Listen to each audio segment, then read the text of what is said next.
映画感想 TikTok クリエイターのしんのすけです。岡田さん、本日はよろしくお願いいたします。よろしくお願いします。ちょっとやっぱとんでもないことやりましたねっていうのを今日言いに来たんです本当に時代劇の助監督とかやってたらやっぱりちょっと感じるものありますよね。やっぱいろんな、特に今時代劇やるって僕相当な覚悟とか気合とかがいるっていうのをもう分かった上でちょっと見てるので嬉しいよ。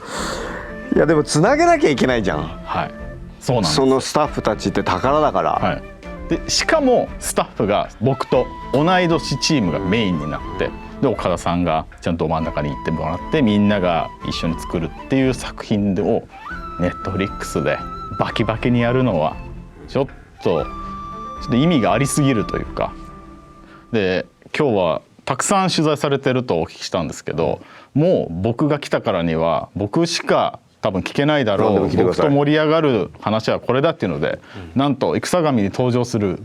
器の話をするっていう武器トーク。マニアックっすね。誰も聞いてくれなかった。僕も本当びっくりしました。今回いけるんですか武器トークっつったら。武器だけでいくの？武器だけでいきます。なるほど。でしかも岡田さんがもうまさにプロデューサーでアクションプランナーやってるからこそこの番組が成立するぐらいまであると思うんでちょっと今日は武器の話を、武器もやっぱり相当こだわってるっていうか関わりましたからね。っていうのもお聞きしたので、じゃあ早速ですけどここに並んでるということでちょっと見に行きますか。はい。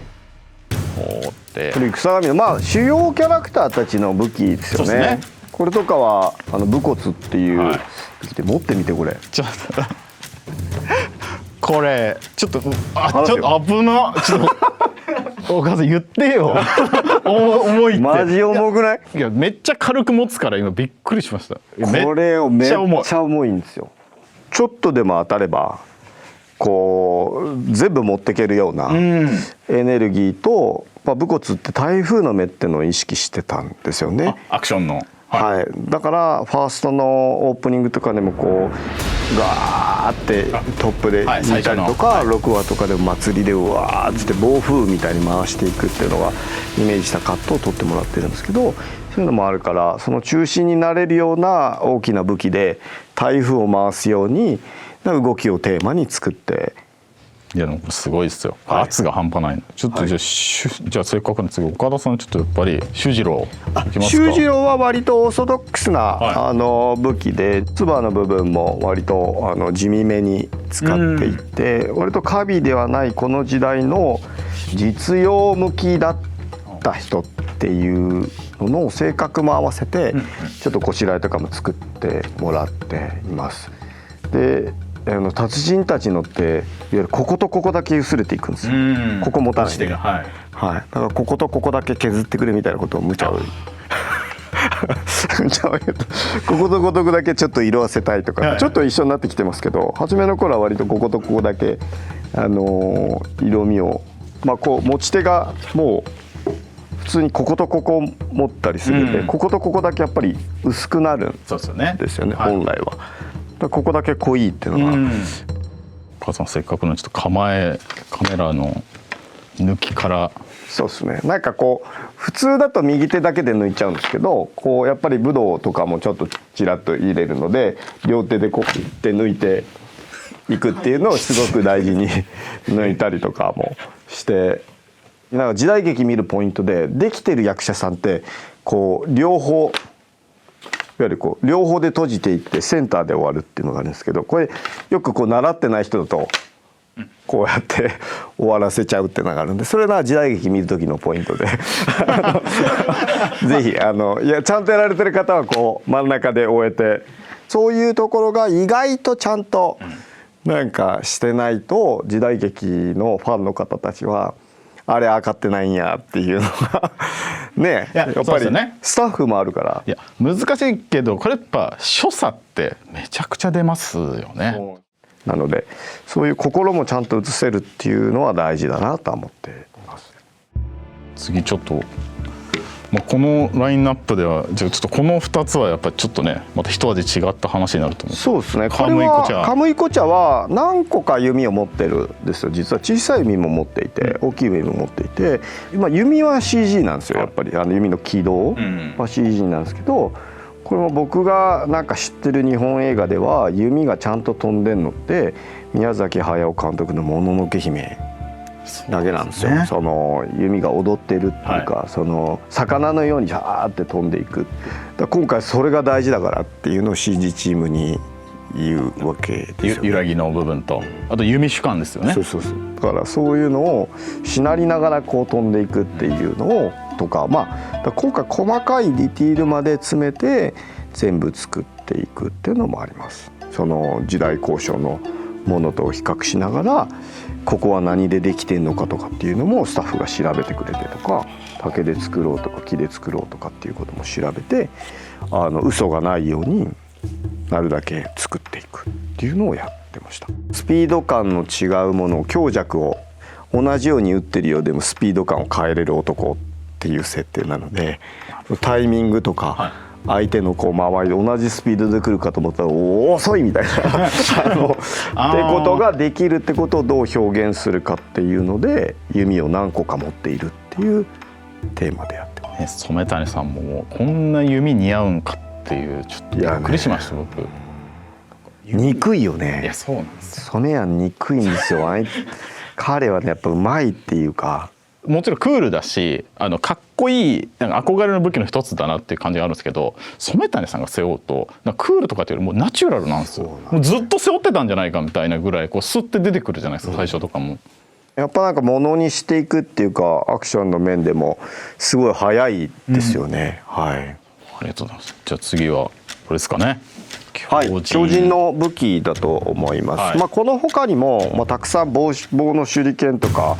区内の中でもこう担当の中でもいろいろ種類を持っているっていう設定なので、これは割と忍者とかオーソドックスに使っていた武器。あとなんかポンチョみたいななんかマントみたいなのをこう羽織ってちょっと包まれるような衣装を監督もこだわって、それは中に何か仕込んでいる。みたいなことをすごくテーマにあるから、彼の中の実は、ここにはないですけど秘密ですけどコテみたいなのが一番いいコテを実はつけてて、それを信じきった戦い方してます。ああなるほど。割とそこで受けるとかっていうことも意識して、本当に折れないコテを入れてるっていうテーマでやってます。でここには今ないですけど、今回劇中ではサーベルとか、時代もあって出てきますよね。なんか二宮とかを持ってるサーベルとか持ってもらったりとか、抜いてはないんですけど、あとスナイドル銃とか。それは時代的にこの時使えてたものとか、交渉的にいやこれはありますとか、これは幕府軍ではこれを使ってましたとか。侍がいなくなった時代っていうことを象徴するので、刀を置いた人たちっていうことでサーベルを持つ象徴としてキャラクターがいたりとか。そうですね。今回やっぱり銃っていうものの立ち位置というかポジションがまさにこう侍たち武士を狙う、もうずっとこう狙い続けるみたいな関係性にもあるわけじゃないですか。刀よりも槍よりも弓よりも銃っていうこう追うものを追われるものっていうテーマで、でもその2話のラストとかで僕らはその銃に囲まれても達人であれば十何人であれば制圧できる秀士郎みたいなのがいてとかっていうのを全部同アクションとなんかストーリーとで。そう説明はされてないけど体験してもらえるのかみたいなのは全部こだわってなんか作っていくっていうのはあれですかね。あとなんかこう2頭あってこう小脇差し、武器ってどうしてもさっきの引用って表と裏、守りと攻めっていうのを、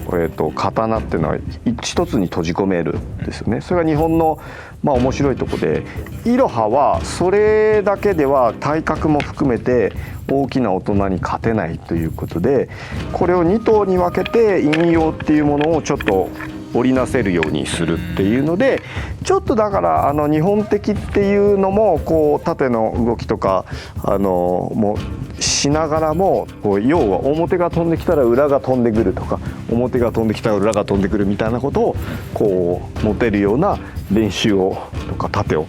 こういうのをずっとこう123123123123123っていうのをこう練習してもらって勝てるあり方で、女性としてなんていうのかちょっと虐げられたりとか強い女性の象徴っていうかなんかそういうのもこう彼女に担っていただくっていうかその不浄さとか悲しさとかっていうことを乗り越えた女の人としてどう対処していくかっていうことを自分で研鑽をしていくってことも含めてそういう動きを大事にしていたので、まあ、日本にして陰と陽っていうのを出せるようになっていったっていう感じですかね。ということで本日は戦神武器トークという超ニッチな番組でした。岡田さん改めてちょっと武器いかがですか？そうですねなんかまあ、これ本当にこうみんなの結集したと役者さんもそうですけど装飾部とか美術部とか、持ち道具部がみんなでこう作り上げていってしかも伝統のものがこうでリアルはこうででもこういうのもありかなみたいなちょうどいい塩梅を探していくっていうのが、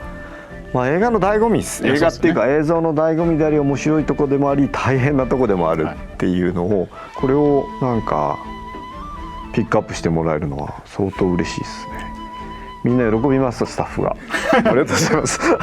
いや時代劇ファンも喜ぶと思います、ということで本日は戦神武器トークでございました。岡田さんありがとうございました。ありがとうございました。